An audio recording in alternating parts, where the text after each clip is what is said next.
Olá, boa tarde. O programa Balaio de Gatos apresenta hoje ninguém menos que Silvio Tendler, um dos maiores documentaristas brasileiros, né, Silvio? A enciclopédia do século XX, você. É você que está dizendo. A Mundial News FM apresenta Balaio de Gatos. Música, cultura, política, artes em geral, com Cláudia Versiani.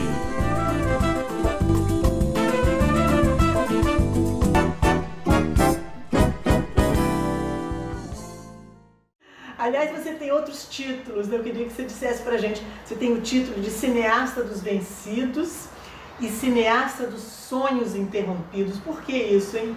Isso aí foi um querido amigo, o embaixador Arnaldo Carrilho, que era um cinéfilo de primeira hora, amigo do Glauber Rocha. Na verdade, o Glauber deixou para ele o livro autobiográfico do exílio, deixou com uma declaração que só o Carrilho poderia publicar. E ele era um apaixonado por cinema, era muito amigo meu, gostava muito do meu cinema. E aí eu não sabia me explicar muito como cineasta. E aí ele viu todos os personagens que eu trabalhei e ele falou: você é o cineasta dos vencidos. É o cineasta que conta a história dos que perderam, mas não perdemos a longo prazo, nós ganhamos sempre. Claro. Mas no momento da vida deles, e por isso daí de Vencidos, ele foi para os Sonhos Interrompidos. Porque o JK, o sonho dele era voltar à presidência em 65, não conseguiu. O Jango foi deposto, o Milton Santos morreu antes de concluir a obra, Marighella foi assassinado. Então ele pegou, montou esse quebra-cabeça e falou: você é o cineasta dos vencidos ou dos sonhos interrompidos.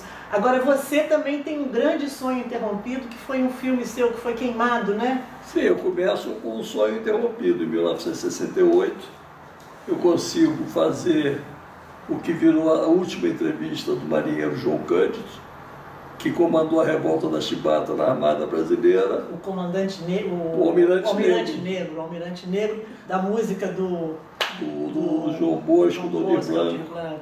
E aí eu fiz o filme, gravei com ele, e aí meu grupo político teve um problema, e aí nós fomos perseguidos, e a pessoa que escondia o negativo ficou com medo e queimou. Coisa. Então ficou de tudo dessa história, sobrou uma foto. Sobrou uma foto. Esse é um sonho interrompido, assim. Altamente interrompido. Pois é, e um grande sonho, né? A última entrevista do João Cândido. João Cândido, mas ao mesmo tempo foi um pontapé inicial para começar a minha vida de cineasta. Ah, que maravilha, foi o primeiro filme. Então. Aí eu comecei a fazer cinema. Aí eu virei cineasta. Foi um sonho interrompido que a longo prazo deslanchou, que maravilha. Bom, em todos os programas a gente pede aos entrevistados para escolher algumas músicas para pontuar as entrevistas, para dar um refresco, uma pausa, algo assim interessante. Uma das músicas que o Silvio escolheu foi Bella Ciao, né? Um hino de resistência contra o nazifascismo na Itália, não é isso? Na verdade é uma música antiga italiana de resistência política da esquerda, e ela foi muito usada pelos guerrilheiros que lutaram contra o nazifascismo na Itália. Então eu acho que a nossa resistência, os nossos hinos não podem ser tristes. E a Bella Ciao é uma música muito alegre, muito brincalhona, né? Bela é uma mulher linda que ele se despede dela para ir à luta. Então e fala dos guerrilheiros. E aí eu gosto dela como música, gosto dela como hino. São os partigiani. Eu gosto dela como hino, eu gosto dela como música, e aí é uma das minhas preferidas. Que ótimo. Então a gente vai ouvir agora Bella Ciao.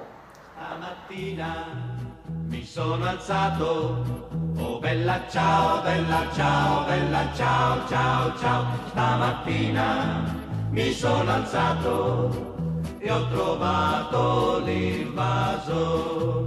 Oh partigiano, portami via, Oh bella ciao, bella ciao, bella ciao, ciao, ciao, partigiano, portami via, che mi sento di morire.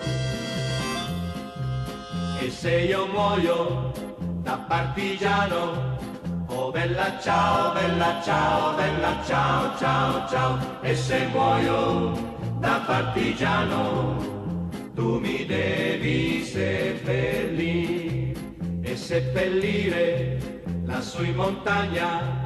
Oh bella ciao, bella ciao, bella ciao, ciao, ciao, seppellire lassù in montagna, sotto l'ombra di un bel fior.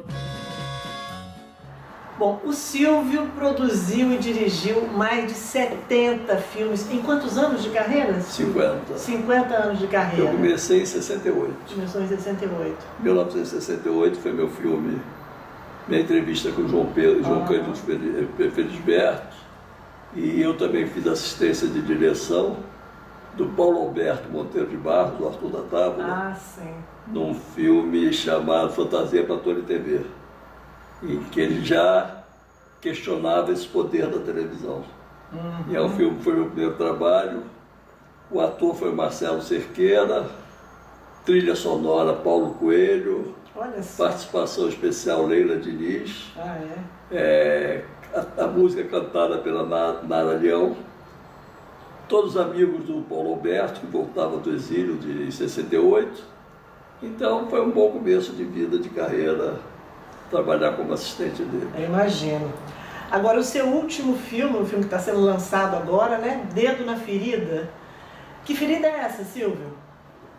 Ferida, que é o sistema, que é a democracia. A democracia no mundo inteiro está ameaçada pelo sistema financeiro internacional. Eu, quando comecei a trabalhar no tema, eu imaginava que era um problema brasileiro. O Brasil é o país que mais paga de 50% do orçamento nacional da arrecadação vai para pagar dívida com bancos. É um absurdo isso. É um né? absurdo, é um absurdo. Impressionante. Mas eu entendi, fazendo esse filme, que esse é um problema internacional. É verdade. Os bancos dominaram a democracia. E Sequestraram a democracia. sequestraram. Você hoje não produz riquezas, você produz fortunas. Você produz pobres e É fortunas. verdade. Então eu resolvi falar sobre isso e resolvi colocar o dedo na ferida. O dinheiro não vai para a produção, né? Vai Não. para As o próprias, rentismo, né? as próprias empresas produtoras, boa parte das finanças delas, do que elas ganham, vai para o mercado financeiro. Elas não ganham mais produzindo bens, gerando empregos, elas ganham aplicando em papéis. Isso é insuportável. Você entrevistou, inclusive, o Ladislau Dalmor, né? Que escreveu A Era do Capital Improdutivo, né? Exatamente. Exatamente. O capital improdutivo não gera riqueza, não gera produção, gera riqueza, gera papéis. Papel que gera mais papel. E não é economia isso. Não é economia. Isso é finança. Uma coisa Então, que muito suga a sanguessugas. energia da sociedade. né? Você vê isso tudo, o grau hoje no Brasil de pobreza, como nunca nós tivemos, pessoas morando na rua, pessoas sem trabalho. Eles são capazes, com a cara de pau, de dizer que a economia vai bem, com 24 milhões de desempregados oficialmente. Os que estão dentro do sistema produtivo são 24 milhões de desempregados, fora os trabalhadores informais. Então, E os que desistiram de procurar emprego também tem muita isso, né? gente desistiu de procurar emprego, vai vivendo do Deus dará, e eles acham que a economia vai bem, obrigado. Interessante que ontem eu fui numa palestra que uma pessoa disse que não há estatísticas sobre os indigentes no país. Eu não sabia disso. Não há Então a gente tem estatísticas sobre os desempregados, sobre os subempregados, mas não há estatísticas sobre os indigentes. Não se sabe quantos indigentes há no país. um desconhecimento assim absurdo, né, sobre a realidade brasileira. Mas eu queria também que você falasse do meu filme preferido,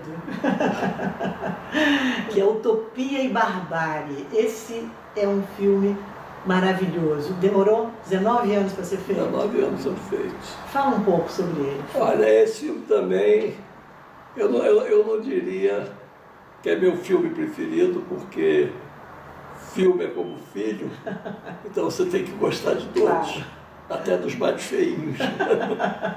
Mas esse é um xodó, porque na verdade eu me dediquei a ele 19 anos e fiz muitas viagens, busquei muitas coisas que eu queria, pessoas, opiniões, e o cinema eu faço, é uma forma que eu tenho de me aproximar das questões que eu quero conhecer. Eu faço cinema mais para aprender do que para ensinar.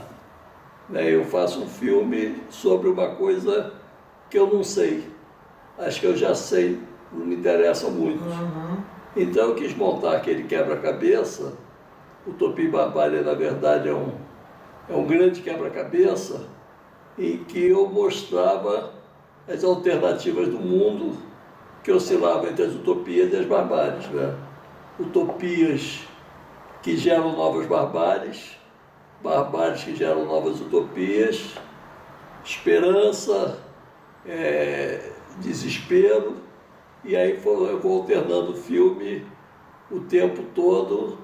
Eu tive várias tentativas para terminar o filme, eu pensei em terminar o filme dos anos 90, quando pela primeira vez o Eric Hobsbawm decretou o fim do século XX. Ele incorreu nesse erro também em 89 com a queda do Muro de Berlim. Ele disse, bom, o século acabou, mal sabia século ele, curto. Né? Aí depois vem as torres de Manhattan, e aí o século se prolonga, recomeça o fim do século. Aí tem a aposentadoria do Fidel Castro, que foi outro possível fim para o filme, a troca de guarda numa utopia. E aí, quando chegou na eleição do Obama, porque para a minha geração era impensável um presidente negro nos Estados Unidos, outsider do sistema, falei, por aqui eu coloco reticências, porque a história não tem ponto final. Exatamente. E encerra o filme ali. Encerrou ali, né? Quem sabe um dia você retoma. Estou retomando agora. Barbárie 2. Estou retomando agora o Nas Asas da Panã. Ah, sim. Nas Asas da Panã é o Utopia e Barbárie 2, porque nos anos 90 eu estava andando na rua e vi na agência de viagem um cartaz com uma pequena igreja no interior da Rússia, que embaixo dizia a União Soviética pela Panã, em inglês, Panãs Rus. E aí eu olhei aquele cartaz e vi que a União Soviética, aquela pátria-mãe do socialismo, que tinha nascido para durar 1000 anos, não tinha chegado ao fim do século XX. Olhei a Panam, que é a nave que leva para o espaço o 2001, filme do Kubrick, né? O Odisseia do Espaço. Também não chega no fim do século XX.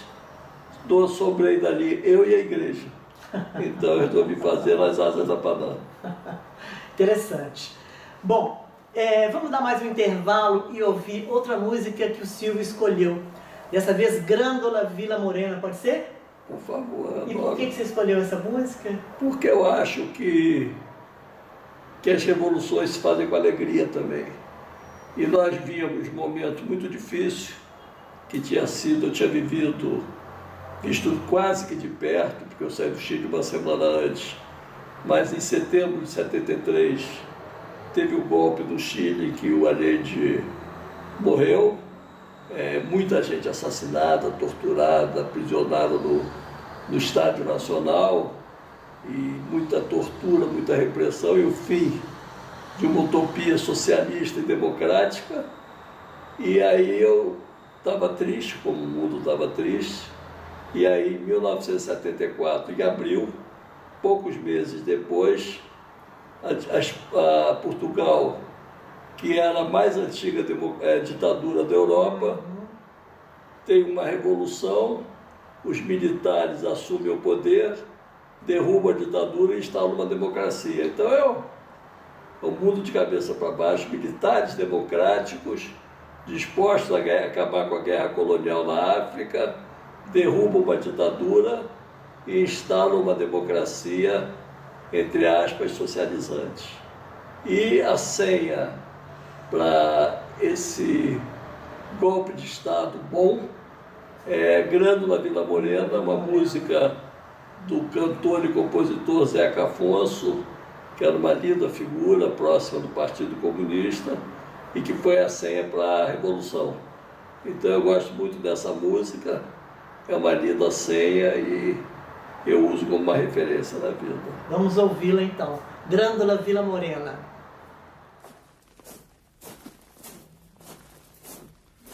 Grândola Vila Morena, terra da fraternidade,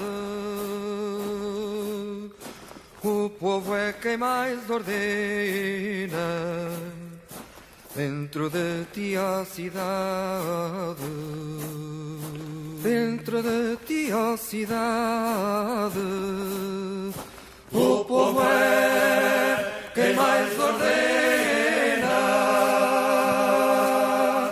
terra da fraternidade, Grândola Vila Morena.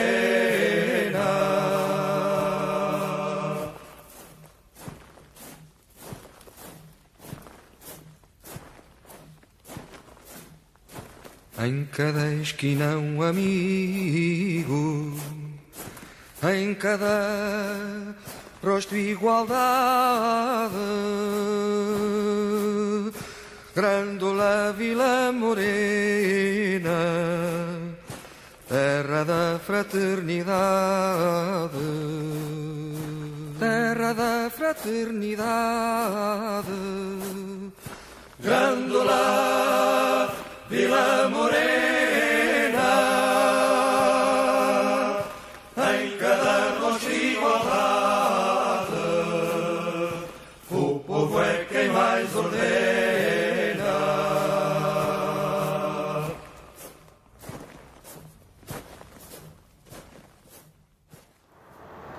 Bom, Silvio, você começou falando do Chile, a gente foi para a Grândola Vila Morena. Continua a falar do Chile, como é que foi sua experiência lá? Você foi logo que o Allende assumiu, não é? Sim, eu estava no Brasil, eu tinha tido um processo em 1969, eu era ligado ao movimento estudantil. Em 1969, um amigo de Federação de Cineclubes fez o primeiro sequestro de aviões para Cuba, levou um Caravelli no dia 8 de outubro de 69, foi o primeiro, e a repressão veio em cima de nós, não queria saber quem sabia, quem não sabia, quem estava, quem não estava. Eu tive que ficar um mês e pouco completamente clandestino, até que a minha mãe conseguiu arranjar um brigadeiro que se apresentou comigo e me salvou dessa história sem que eu fosse preso ou torturado. Porque naquela época se corria risco. Não, naquela época. Simplesmente por ser amigo de uma pessoa. Se eu não tenho uma mãe judia, eu estou ferrado. Minha mãe. Por quê? Como é que são as mães judias? As mães judias, elas são muito queridas, muito zelosas, muito extremamente protetoras, um tanto quanto castradoras, mas que no longo da história funcionam perfeitamente bem. Você falou isso tudo, eu me lembrei daquele filme do Woody Allen, que a mãe aparece no céu, assim, é o Manhattan, né? É o que são 5 episódios. São 5 episódios que a mãe dele aparece no céu protegendo ele. A mãe dele está em quase todos os filmes dele, né? É o personagem preferido dele, né? Ele tem filmes muito... Ana e suas irmãs, ele ele resolve virar Hare Krishna, tem os pais doidos dentro de casa. Eu gosto muito do Woody Allen porque eu acho que ele reflete muito esse humor judaico, essa forma de ser judaica. Mas então, a mãe judia te salvou? A mãe judia me salvou, ela conseguiu, na barra mais pesada da ditadura, no momento mais difícil da ditadura, já era medir governo Médici.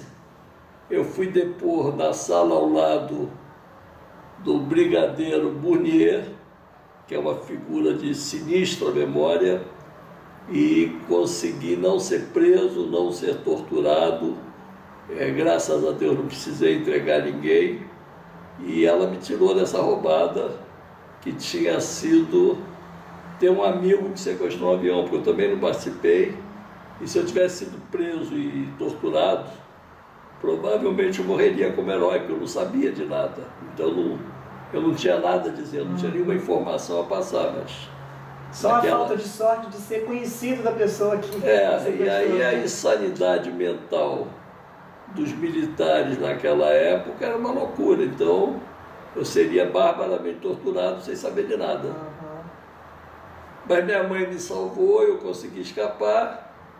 E aí eu fiquei no Brasil de final de 69 até meados dos anos 70. Nesse momento que aconteceu esse problema comigo, eu era estudante, era ligado a gente ligado a organizações revolucionárias. E nesse momento, eu fui colocado diante da opção: sair do Brasil ou ir para a luta armada. E eu jamais me imaginei pegando um revólver na mão, jamais me imaginei participando da luta armada. Então eu falei, eu prefiro não participar da luta armada. E aí meus amigos viram, me respeitaram, entenderam perfeitamente que eu não tinha condições de se participar da luta armada. Alguns amigos que também não ficaram na luta armada foram para as drogas. Foi uma época de muita contracultura, muito consumo de drogas, década de 70. Maconha, LSD, essa da década de 70, final dos 60. Os anos loucos. Os anos loucos. E aí eu também, filho da dona Sara, não queria se drogar. Eu não fazia nada que eu pudesse perder o meu autocontrole. Então, jamais eu tomaria um LSD. Eu tive, inclusive, amigos que morreram por conta disso, que surtaram. Eu não queria viver isso, não fumava maconha socialmente, como qualquer garoto de 20 anos. Fumar maconha socialmente é ótimo. Mas não era um maconheiro profissional no sentido daquele cara ligadão o tempo todo. Então, eu não queria viver nesse universo marginal. E aí fiquei completamente sem rumo até o dia 4 de setembro, 5 de setembro de 71, de 70, 4, 5 de setembro de 1970, quando eu li uma notinha pequena no jornal dizendo que tinha ganho as eleições no Chile um marxista, Salvador Allende, e que pela primeira vez ia se tentar uma experiência de implantar o socialismo dentro da democracia. Aí eu falei, eu vou para lá. Foi um sonho, né? Foi um sonho. Sonho. Aí isso foi em setembro de 70, eu me preparei para ir. No Chile assassinaram o comandante do exército, que era um general democrático, o general Schneider. E aí eu dei uma parada, uma meia atrás, ver o que aconteceu, ou será que veio um golpe de Estado antes. Quando a Allende tomou posse, no dia 4 de novembro, que deu tudo certo, eu me preparei para ir. No dia 10 de novembro, desembarquei no Chile e vi já pela televisão, quando eu cheguei na pensão que eu fui morar, o Chile restabelecendo relações com Cuba, que era o primeiro país das Américas que restabelecia relações com Cuba. E a partir daí eu cheguei lá, me integrei profundamente no Chile, adorei viver lá, era maravilhoso, aquele processo chileno. Até que em 1972 eu quis continuar meus estudos de cinema, eu disse eu vou ser cineasta, e aí eu resolvi mudar para para a França, e cheguei em abril de 72 na França e vivi até 76. Foi um belo projeto. Eu imagino. Agora, você também voltou para o Chile um pouco antes do golpe, Sim. né?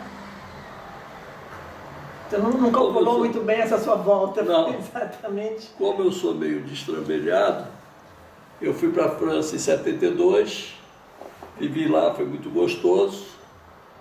E em junho de 73, eu resolvi voltar para passar férias no Chile. E aí veio no dia 28 de junho, uma primeira tentativa de golpe de Estado contra o Allende. Eu estava na França, o Allende ganhou, conseguiu derrotar os revoltosos. E aí eu fui para o Chile, fiquei o mês de julho inteiro, agosto. Em setembro, eu tinha um voo para voltar no dia 4 de setembro. Só que eu tinha uma passagem muito barata, que a volta para Paris era por um voo da LAN Chile, Santiago Lima, e em Lima eu pegava um charter para ir para Paris. E o voo de Santiago Lima foi suspenso, porque a LAN Chile entrou em greve, então eu tive que ficar. E eu assisti no dia 4 de setembro a comemoração do 3º aniversário da Unidade Popular. Fotografei muito, foi lindo, fiquei. No dia 5, a LAN Chile conseguiu se tirar o avião do Chile e eu fui para Lima. E aí eu cheguei, fiquei em Lima do dia 5 de setembro até eu deveria voltar para Paris dia 9. Aí eu fui para o aeroporto, a menina me implorou que ela tinha que voltar para dar aula, se eu trocava a minha passagem com ela, que ela ia dia 11. Ela me dava 50 francos na época, equivalia a $10, para eu ficar em Lima. Eu estava na casa de um amigo, eu estava adorando, topei, troquei a passagem com ela, fiquei até o dia 11.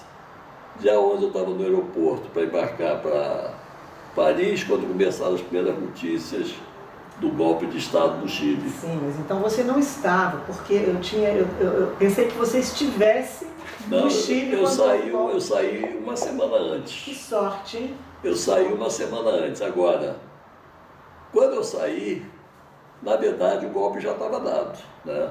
Porque o golpe não é uma coisa que se faz de um dia para o outro. Não, né? você andava na rua, a polícia já pedia documento, já era uma coisa muito complicada. O golpe já estava dado e, por sorte, eu não estava lá fisicamente. O amigo na casa de quem eu estava hospedado foi preso, foi levado para o Estádio Nacional. Foi uma coisa muito chata e muito feia. O Chile foi muito triste. Foi um dos golpes mais sangrentos, né? Sangrentos na mais história. Cruéis. Agora, lá no Chile também você também sugeriu uma outra música que é Debaixo dos Caracóis de Seus Cabelos, né? Que 1971. Conta um pouquinho por que você escolheu essa música. Roberto Carlos cantando, né? Meus pais me alimentavam de música. Sempre a velha e boa mãe judia mandando discos. E aí, ela fugia, ela mandava de tudo, mandava todos os tipos de música possível. E como ela não tinha preconceitos, ela mandou Roberto Carlos. Eu gostava de Roberto Carlos, então eu fiquei feliz, ainda que não fosse o compositor padrão das pessoas de esquerda. Pois é, interessante isso, né? Mas eu gostava dele. Essa diferença, assim. Ela entendeu. E dentro do disco do Roberto, tinha uma música, Debaixo dos Caracóis do Seu Cabelo, que ele fez para o Caetano. O Caetano estava exilado em Londres nessa época, né? É uma música muito linda. E eu tinha o cabelo encaracolado também. E aí eu achei que ele tinha feito para mim. Então eu passava o dia inteiro ouvindo essa música maravilhosa. Mas você achou que ele tinha feito para você? Como? Você conhecia ele? Não, mas essas coisas acontecem, né? Sinergia. Sonhou, né? Sonhei, falei, essa música é minha, é igualzinha a mim, pô. Um dia areia branca, teus pés irão tocar e tal, debaixo dos caracóis do teu cabelo, tanta história para contar de um mundo todo distante, só eu. Aí eu ficava ouvindo essa música o dia inteiro. Que delícia, vamos ouvir então, com o espírito daquela época, hein, Silvio? Debaixo dos caracóis dos seus cabelos.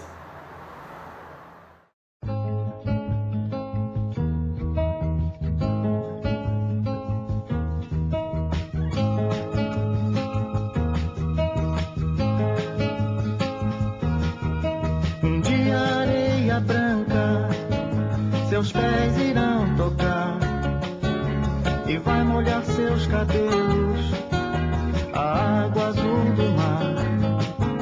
Janelas e portas vão se abrir pra ver você chegar. E ao se sentir em casa, sorrindo vai chorar. Debaixo dos caracóis dos seus cabelos, uma história pra contar de um mundo tão distante. Debaixo dos caracóis dos seus cabelos, um soluço e a vontade de ficar mais um instante.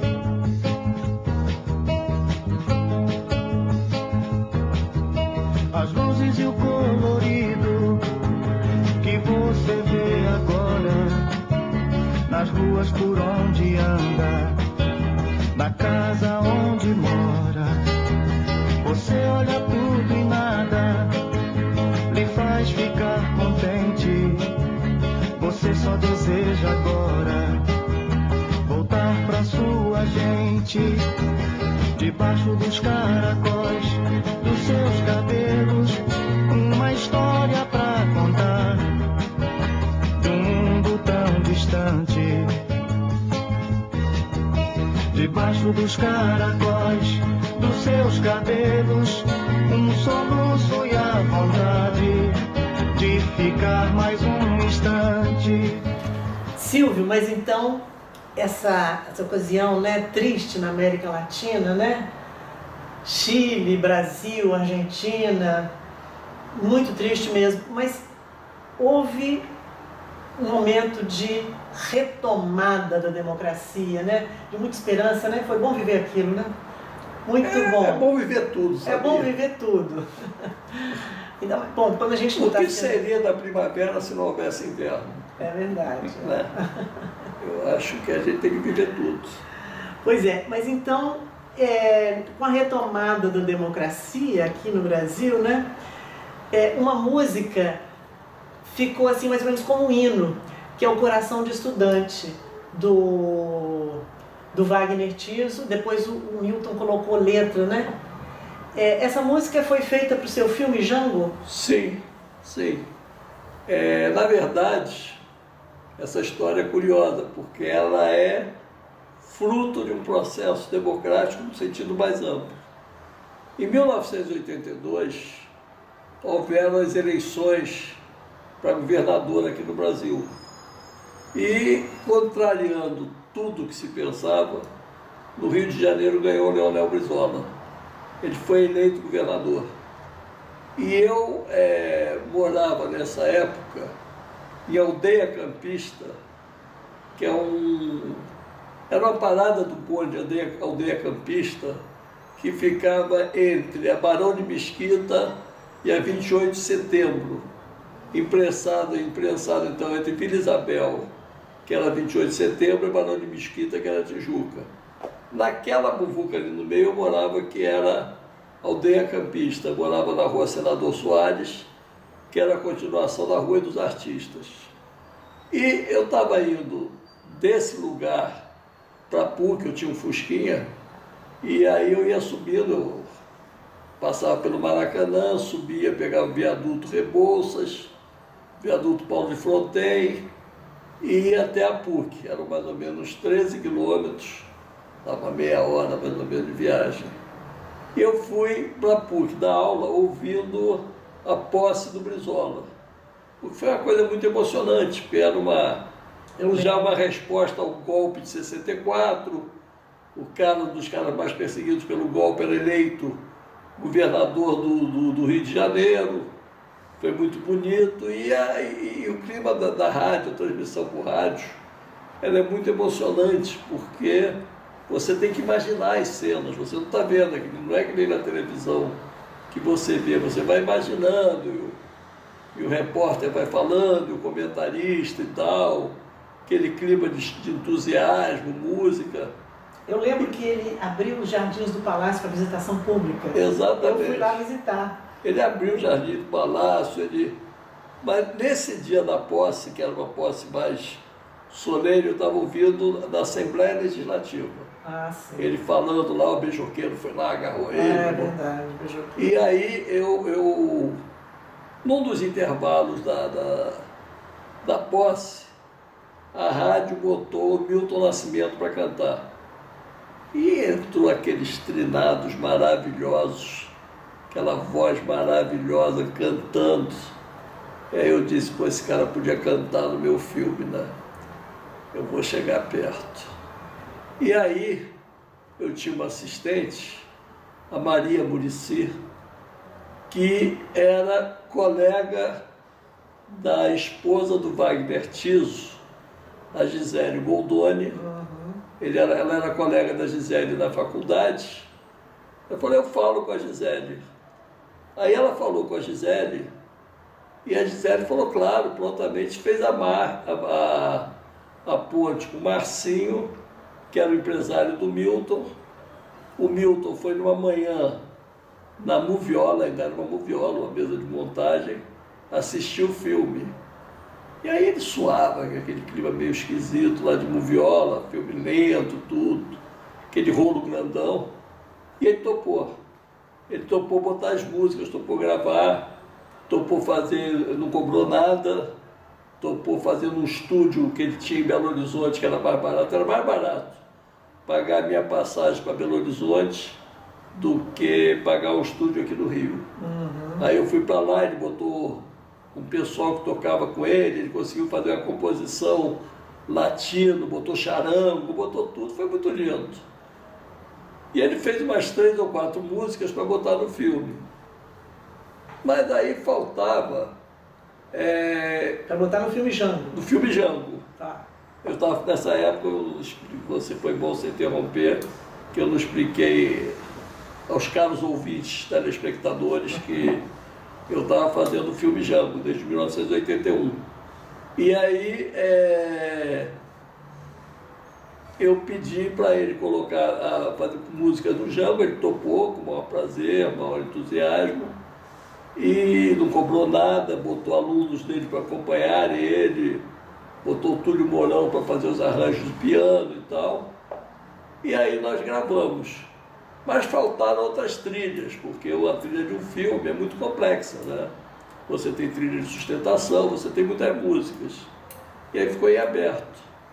Aí eu falei, bom, já que está em aberto, está faltando música, vamos falar com o Wagner. Eles foram tão simpáticos, abriram o contato com o Newton e tal, vamos chamar o Wagner Tiso para fazer.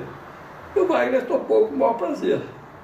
E aí o Wagner Tiso foi, a gente gravou também aqui no estúdio, num subúrbio aí, eu acho que era da Transamérica.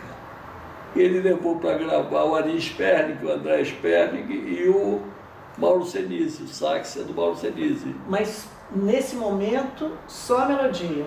Só a melodia. E aí eles tocam uma música muito linda, maravilhosa, que é o Coração do Estudante. Que é o que virá a ser o Coração do Estudante, porque na época era apenas uma trilha ambiental. E aí eu boto ela nos momentos chaves do filme.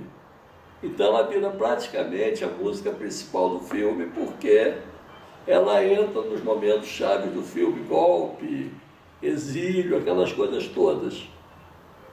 E aí o Milton depois, a música gravada, ouve, bota a letra, vira Coração do Estudante, e Coração do Estudante vira o hino das diretas, e isso daí é uma história de 82, 83, a música ganha mundo, em 84 vem a luta pelas diretas já, e ela vira a trilha das diretas já, tocava tudo que é palanque, tudo que é comício, e depois virou a trilha do Tancredo também. A trilha do Tancredo, com a morte do Tancredo, né? Com a morte do Tancredo, eu soube inclusive da morte do Tancredo. Eu estava em casa, na minha cama, dormindo, eu tinha um beliche, dormia numa cama alta, e quando eu ouvi, de noite, tarde da noite, a televisão do vizinho tocar Coração de Estudante. Eu pensei que está querendo morrer. Eu desci, fui ver na televisão e ele... Foi naquela agonia durante vários dias. E ele estava anunciando. Aí eu soube, por Coração de Estudante, que o Tancredo tinha morrido. Mas o Wagner fez especialmente para o filme, o Milton musicou e virou a trilha das diretas.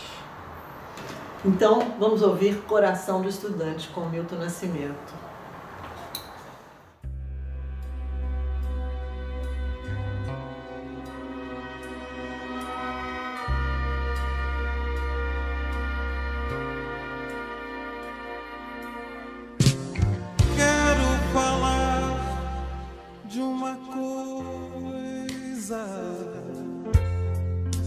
Adivinha onde ela anda? Deve estar dentro do peito ou caminha pelo ar. Pode estar aqui do lado, bem mais perto que pensamos.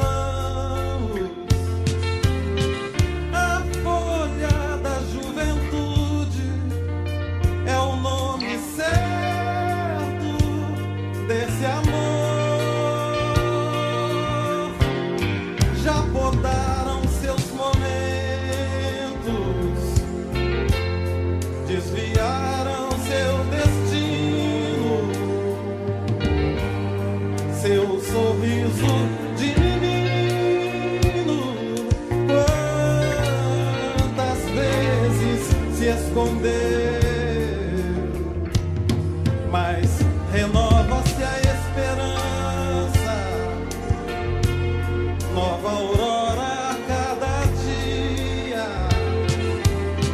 e há que se cuidar do broto, pra que a vida nos dê flor.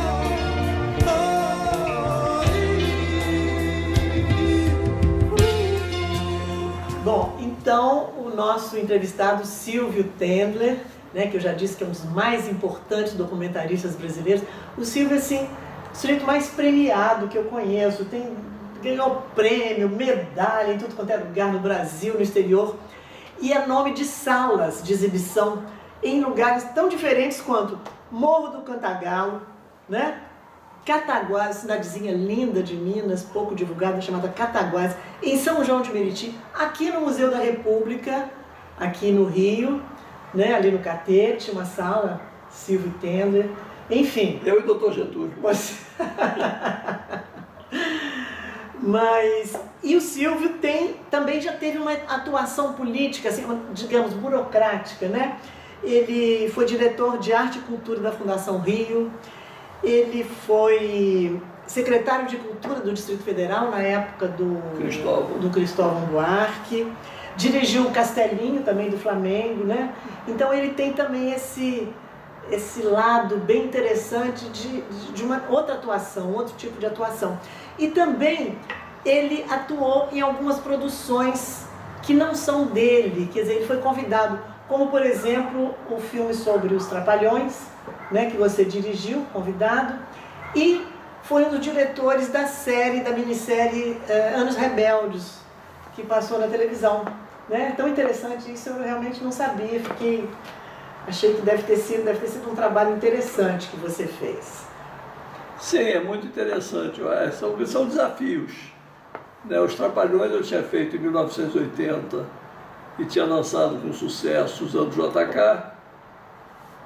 O Paulinho Aragão, filho do Renato, era meu aluno na PUC, e ele me perguntou, meu pai queria saber se você aceita fazer um filme sobre os Trapalhões.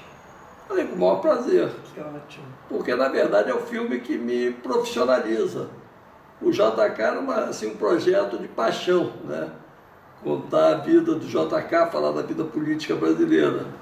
Mas os Trapalhões é um convite profissional de um grande artista brasileiro, de um grande produtor, que me escolheu para contar a história deles. Então eu fiquei muito orgulhoso, muito feliz. Fiz esse filme com o maior prazer, nós fomos aos Estados Unidos, filmamos na Universal, filmei a vida do grupo completo, ainda era o Renato, o Mussum, o Dedé, o Zacarias, né?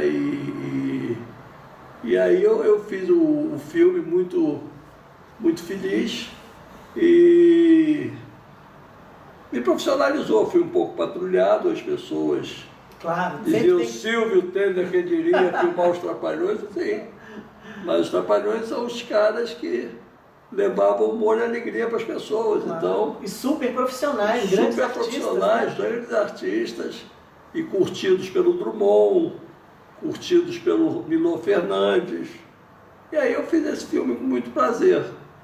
Anos Rebeldes foi em 92, e eu adorei ter feito também, foi uma experiência de minissérie, trabalhar com Gilberto Braga, Sérgio Marques, Denis Carvalho, um baita elenco de atores e atrizes, né? Guarnieri, Malu Mader, Cláudia Abreu, Cássio Gabus Mendes.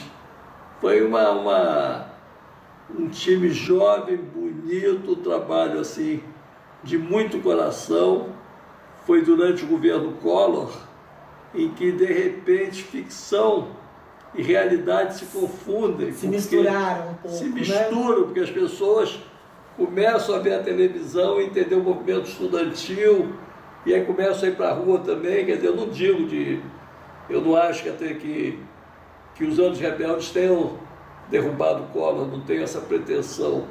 Eu digo que eles ajudaram a formar uma opinião. Os caras pintados, os jovens aprenderam ali, foi legal.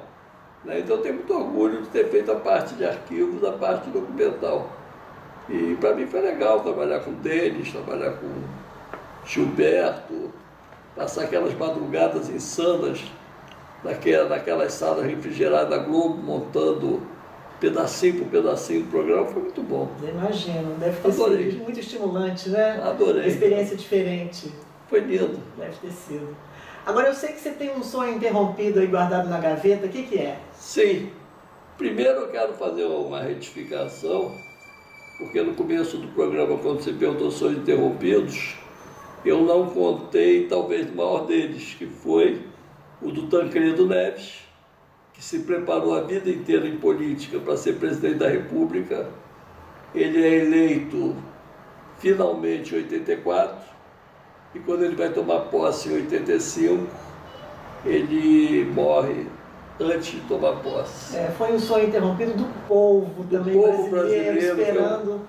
Foi um momento muito dramático da história brasileira, e a morte do Tancredo foi muito dolorosa para todo mundo, e foi um grande sonho interrompido, tanto da nação brasileira quanto do personagem.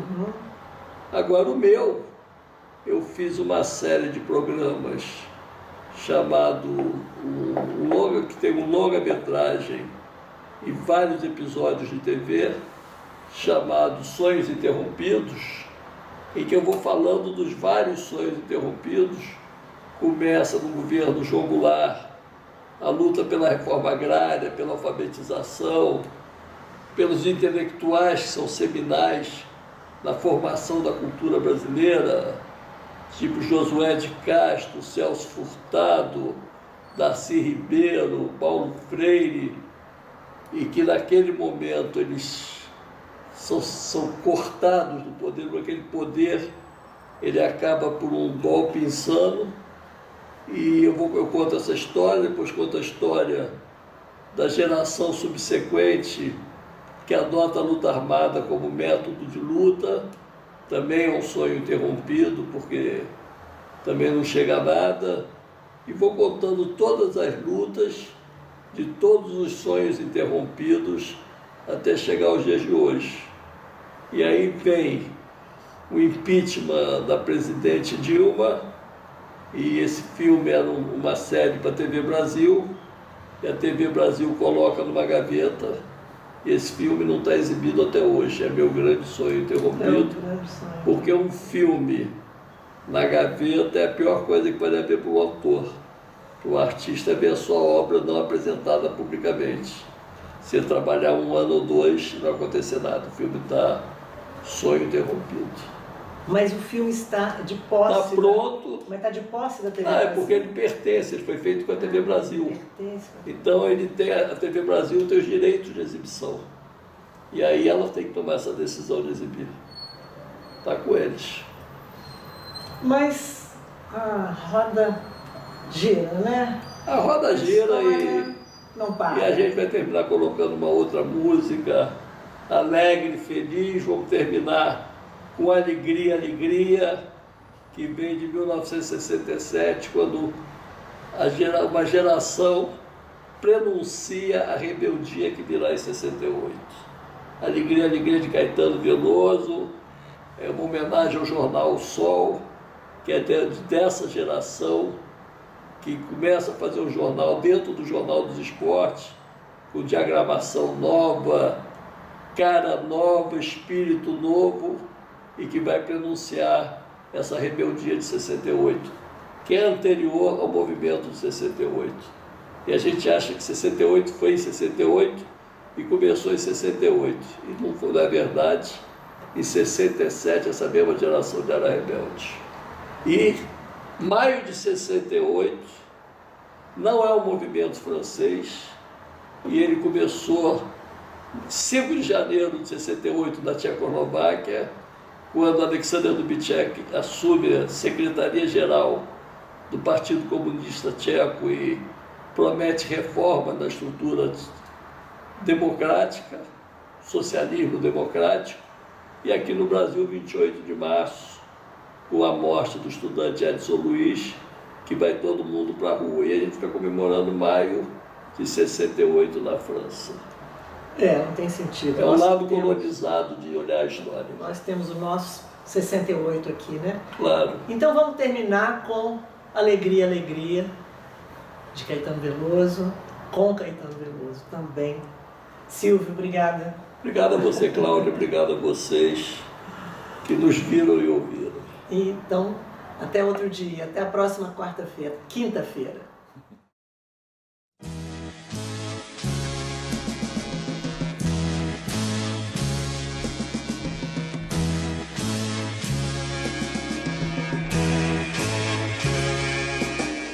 Caminhando contra o vento, sem lenço, sem documento, no sol de quase dezembro, eu vou.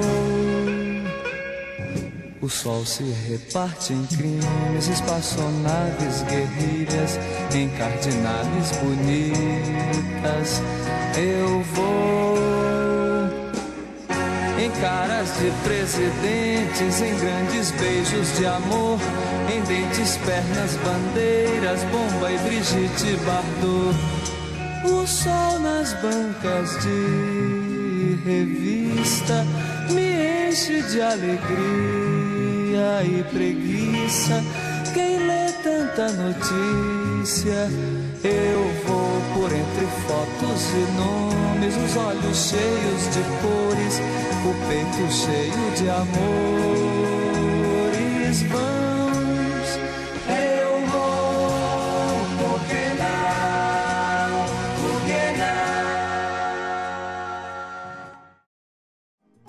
não? A Mundial News FM apresentou Balaio de Gatos, com Cláudia Versiani.